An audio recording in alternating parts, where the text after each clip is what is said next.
Olá, pessoas! Como vocês estão? Eu estou muitíssimo bem, graças a Deus. E hoje, galera, vim dar updates. Por quê? Porque, menina, eu sumi nas últimas semanas. Aconteceram algumas coisas aí na minha vida nas últimas semanas e eu vim trazer atualizações pra vocês. E conversar também sobre o livro do mês passado, de fevereiro, que foi A Revolução dos Bichos. E esse livro aqui maravilhoso. Daqui a pouco eu explico. Mas, antes de falarmos sobre a obra de George Orwell, eu quero dar uma satisfação pra vocês aqui. Por quê? Quem não me acompanha no meu canal do WhatsApp ou no meu Instagram, inclusive vou deixar o link aqui embaixo, não sabe o que aconteceu nos últimos dias por aqui, né? O porquê que eu sumi. Basicamente, minha gente, eu fui parar no Nordeste. Por quê? Porque meu marido tirou férias, graças a Deus, e a gente conseguiu passar algumas semaninhas lá. E aí foi por isso que eu não gravei vídeo nenhum, até porque eu também não lembrei de gravar vídeo, não pensei em fazer roteiro. Eu não tava com cabeça pra trabalho, apesar de que eu não tava de férias. Só quem tirou férias foi o Gabriel. Mas aí eu pensei, não, vou deixar pra gravar quando a gente voltar pra São Paulo, porque aí eu mantenho o cenário normal. Não vou fazer vlog também, porque não quero andar na rua com o celular. E, enfim, gravar as coisas. Eu quero aproveitar o momento. Então, eu aproveitei realmente o momento lá com minha família. Reencontrei alguns amigos, inclusive. A gente foi na praia, a gente foi pra um bangalô também, no meio do nada, praticamente. E foi muito bom. E assim, gente, quem me segue acompanhou aí a saga. Deixei lá nos destaques do Instagram também algumas fotos, alguns vídeos. Foi uma viagem meio caótica, mas deu pra gente descansar, sabe? Então, eu preferi dar uma pausa do canal, apesar de que o algoritmo odeia essas coisas que a gente começa a postar com frequência, daqui a pouco para do nada. O algoritmo odeia essas coisas, mas eu resolvi dar essa pausa pra realmente descansar e deixar florir algumas ideias na minha cabeça, né? Elas estavam ali plantadinhas, só precisava de um tempo pra realmente florescerem. E floresceram. Então, vim trazer aqui pra vocês esse vídeo, porque precisamos de updates, não é mesmo? Algumas leituras de fevereiro. Eu fiz 3 leituras no mês passado. Eu, inclusive, coloquei lá no Instagram quais foram os livros que eu li.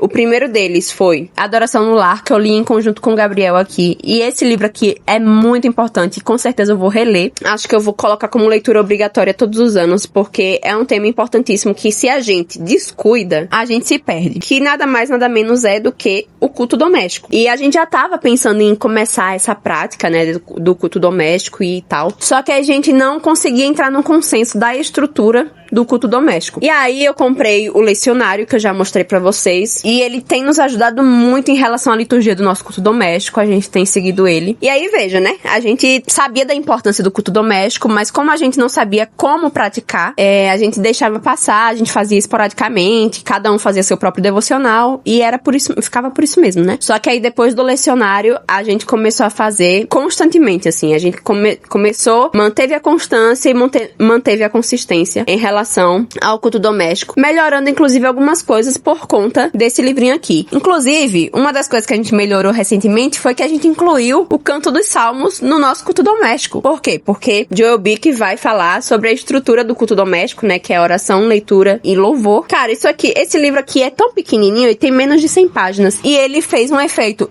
tão positivo na nossa vida que, assim, qualquer pessoa que perguntar sobre esse assunto, eu vou recomendar esse livro. E parece ser um livro raso, porque ele é pequeno, parece, mas não é. O Joel Bick traz aqui argumentos sólidos em favor do culto doméstico. E além disso, ele também dá dicas práticas de como a gente pode fazer pra incluir esse momento na nossa família. E assim, 10 de 10, galera. Vocês precisam ler esse livro aqui se vocês querem, ou se vocês já praticam o culto doméstico, mas querem aprimorar. Essa leitura aqui é indispensável. O outro livro que eu li, além da leitura do mês, que foi A Revolução dos Bichos, foi O Santo e a Porca, que foi meu primeiro contato com a literatura do Ariano Suassuna. E, gente, assim, inevitável, né? Eu associei muito a linguagem dos personagens dessa obra com a forma como João Grilo e Chicó se comunicam no Alto da Compadecida. Eu acho que todo mundo já assistiu, todo brasileiro já chegou a assistir esse filme. Eu ainda não li o livro, mas eu quero ler a obra escrita do Alto da Compadecida. Mas, gente, foi impossível não associar. O Euricão, que é o personagem principal, ele tem um jargão que eu achei assim,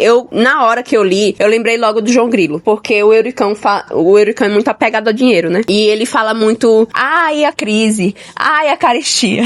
E eu fiquei lembrando do João Grilo quando ele fica falando assim, ai, promessa desgraçada, Ai, promessa sem jeito, porque eles prometeram dar o dinheiro pra Santa, né? E aí eu sempre lembrava disso quando o Euricão falava esse jargão dele. Que livro fluido de ler, porque é um teatro, né? Então era só diálogos, com algumas pequenas intervenções do que os atores deveriam fazer, né? Entrar em cena, sair de cena, enfim. Assim, fantástico, fantástico. Recomendo também pra todo mundo. É uma boa obra pra começar a ter contato com Ariano Suassuna. Gostei bastante. Como nordestina, me senti pessoalmente atraída porque eu conseguia ouvir a entonação da fala dos personagens. E era assim, muito bizarro, porque era eu lendo e escutando a voz do Euricão. Era eu escutando a voz do Dodô, não lembro agora. Era eu escutando a voz da Caroba. Eu terminei de ler quando a gente chegou no Nordeste, então foi nos últimos dias ali de fevereiro. E foi uma obra pra fechar com chave de ouro o mês. Foi muito bom ter lido O Santo e a Porca. E, antes da gente viajar, eu finalizei A Revolução dos Bichos. Esse livrinho aqui foi o livrinho do mês. Como me fez passar raiva. Foi assim, puro coringamento esse livro aqui. Por quê? Pura política, né? Pura política, um retrato da nossa política hoje.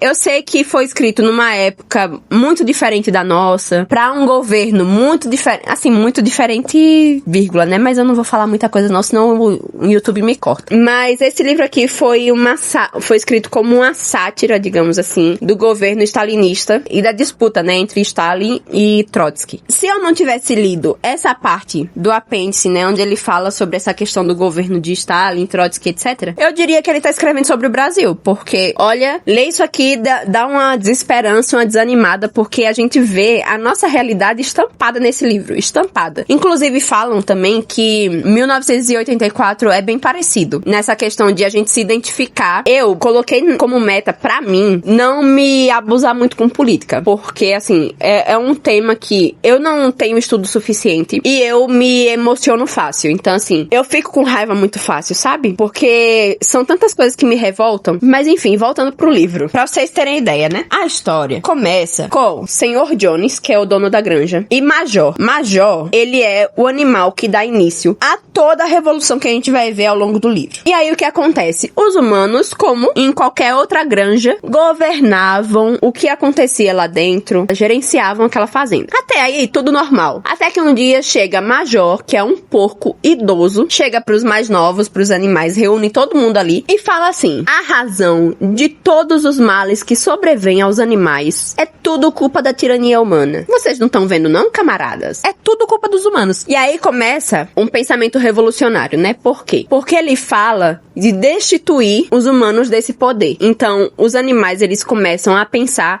nos humanos como inimigos. Foi um jeito muito explícito do Major fazer isso, que é estabelecer o nós contra eles. Mas, hoje a gente vê que nem precisa, né, de pessoas chegarem pra os nossos jovens, pra nós mesmos hoje na internet, e falar: fulano de tal é a origem de todos os males que acontecem nesse Brasil, galera. Nós precisamos exterminá-lo, porque todo aquele que é inimigo não pode existir. E aí, basicamente, o que aconteceu foi que os animais, os bichos, tudo começaram a ficar delulu das ideias, começaram a combater a tirania humana dentro da granja. 3 dias depois que Major falou isso, morreu, galera começou a se estabelecer, assim, uma loucura generalizada. Por quê? Como foi um porco que foi lá começar esse negócio de revolução, os outros porcos se sentiram no direito de liderarem o movimento, entendeu? Aí começou a disputa entre Napoleão e Bola de Neve. Só que aí, Bola de Neve, ele já tinha uma pegada mais jovem, uma pegada mais revolucionária. Era tipo assim, pessoal. Aí, o Napoleão já era mais estratégico, ele ia comendo pelas beiradas, manipulando e tal, não sei o quê. Que é tipo o quê? PT.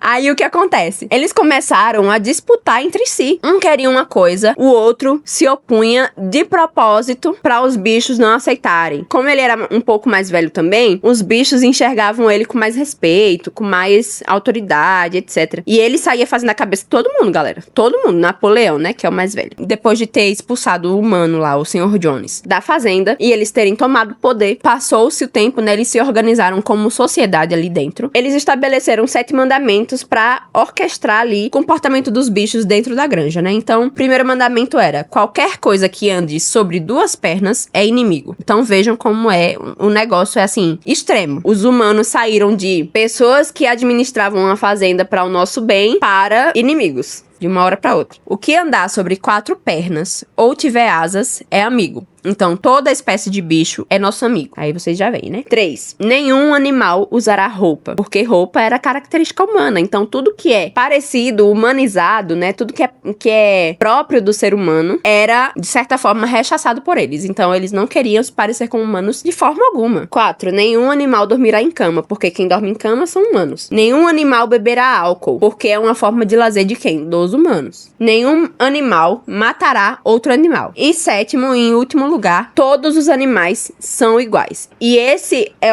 acho que o mandamento mais importante que vai ser quebrado mais tarde. Dito esses mandamentos aqui, e na disputa de poder entre Napoleão e Bola de Neve, Napoleão ganhou, né? Essa disputa de poder, porque ele foi cooptando vários animais ali em favor dele. Então, Bola de Neve acabou sendo expulso da granja. Ele praticamente saiu fugido, pra não perder a vida, literalmente. Ele saiu da granja e se manteve escondido em outro lugar. E Napoleão estabeleceu plenamente seu poder ali. O que acontece é que, com o passar do tempo, Napoleão foi fazendo coisas que lhe convinham. O poder foi subindo a cabeça. Ele foi cooptando.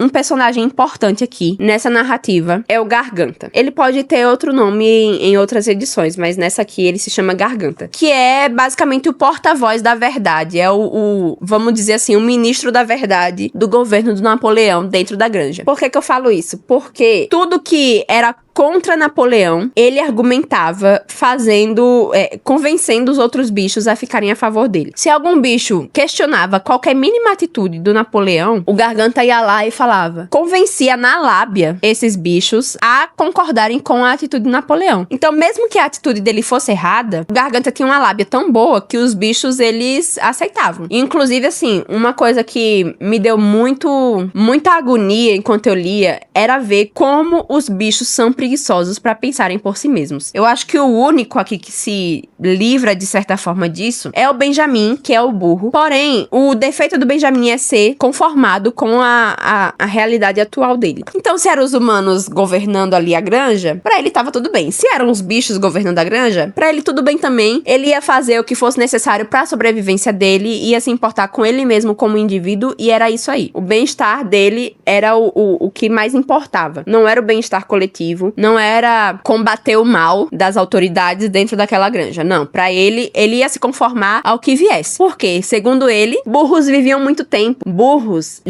eles vivem o suficiente pra verem poderes se levantarem e caírem. Então ele precisa se conformar por sobrevivência. Isso aqui, galera, nada mais é do que o brasileiro médio, inclusive eu. Eu até deixei de votar por conta disso, porque eu não vejo, assim, no voto, eu não vejo possibilidade de mudança real no Brasil. Então, assim, não tem boas opções, eu não vejo nenhum político que me represente meus valores, represente aquilo que eu acredito, então eu nem voto. Pra que eu vou sair daqui da minha casa pra passar 3 horas numa fila ou mais pra votar num político que vai roubar o meu dinheiro, sendo que se eu ficar em casa, ele vai roubar do mesmo jeito. Então eu prefiro não perder meu tempo do que perder meu tempo e, sabe assim, pra lutar por um país melhor, sabe? Pra mim, o Brasil já era. O Brasil acabou. Não tem mais solução, não. É daqui pra pior. Enfim, pode ser uma visão muito catastrófica, mas é isso aí que eu acredito. Aí, o que acontece? Com o passar do tempo, Napoleão se estabeleceu no poder, Garganta fazia essas intervenções pra convencer os bichos de que Napoleão estava fazendo o que era melhor pra eles, sendo que, claramente, Napoleão estava seguindo seus próprios interesses e se apropriando de coisas que os outros bichos produziam. Inclusive, galera, tem um personagem que eu senti, assim, muita dó,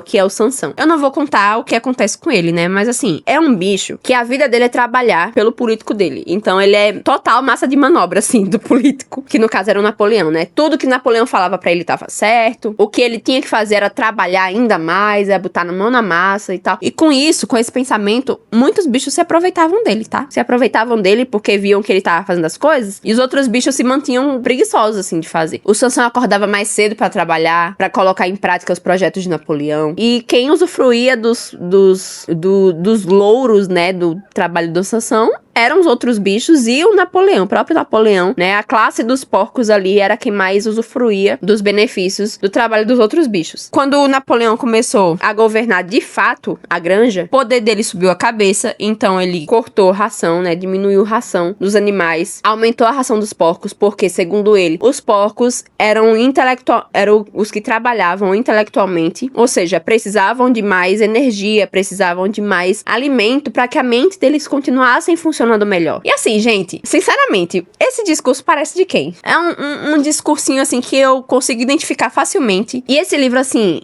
fora a história, né, de Napoleão subir ao poder, deixar com que o poder suba a sua cabeça de forma a se comportar como tirano, de fato. Aqui nesse livro, a frase famosa, né, o sonho do oprimido é se tornar um opressor, é completamente verdade, porque aí o Napoleão sobe ao poder e começa a oprimir os outros bichos, sendo que a intenção da revolução, inicialmente, era com que os bichos se identificassem como iguais, que eles não tivessem ninguém sobre eles, ninguém exercendo poder sobre eles, sabe? Poder de autoridade, etc. A intenção inicial não era essa, a intenção era que todos os bichos fossem iguais e que eles usufruíssem do produto do seu trabalho. Que todo o produto do seu trabalho fossem direcionados pra eles e não que os humanos usufruíssem daquilo que eles produziam, né? Só que aí a gente vê na história que não é bem assim. O Napoleão começa a agir até pior do que o senhor Jones em relação ao governo da fazenda. Mas até aí, beleza. O negócio começa a descambar mesmo. É quando o Napoleão começa a fazer concessões naqueles 7 mandamentos que eu li aqui pra vocês. Então, se era proibido um animal dormir na cama, ele fazia concessão de é proibido dormir na cama com lençóis, é proibido tomar álcool em excesso, é proibido matar outro animal sem motivo. Então as coisas começaram a descambar de forma que eles começaram a matar bichos que discordavam deles, começaram a espalhar as fake news, né, de que tinham bichos infiltrados a favor do Bola de Neve, né, que era o inimigo dele. Ah, tem bichos aqui que estão apoiando o projeto de Bola de Neve, tem bichos aqui que estão espionando aquilo que eu tenho feito e enfim, esses bichos merecem morrer. Tanto que eles matam uma galinha, um grupo de galinhas, na verdade, na frente de todos os outros animais pra servir de exemplo. Então, assim, é complicado, sabe? É complicado. Eu fui lendo esse livro aqui e foi me subindo uma raiva de político, uma raiva. Eu terminei o livro pedindo perdão a Deus porque o tanto que eu xinguei político na minha cabeça, lendo esse livro aqui foi brincadeira, viu? Tive que pedir perdão a Deus várias vezes porque, olha, uma coisa que me tira do sério realmente é o cenário político brasileiro. Mas enfim, esse foi o livro aqui de fevereiro. Eu não quero nem falar mais dele, porque falar dele me dá raiva. Não é que seja um livro ruim, é um livro muito bom, mas ele é tão bom que ele é realista até demais. Você consegue enxergar o nosso país retratado aqui de uma forma muito clara. Cara, o tanto que eu passei raiva, não tá escrito não. Não tá escrito. Eu não tenho nem palavra pra descrever o que foi que eu senti lendo esse livro, o que foi que eu senti em relação aos porcos. Até pra comer bacon eu comecei a ter ressalva, porque eu comecei a odiar porcos, sabe? Então assim, esse foi o livro do mês. Eu não quero mais falar.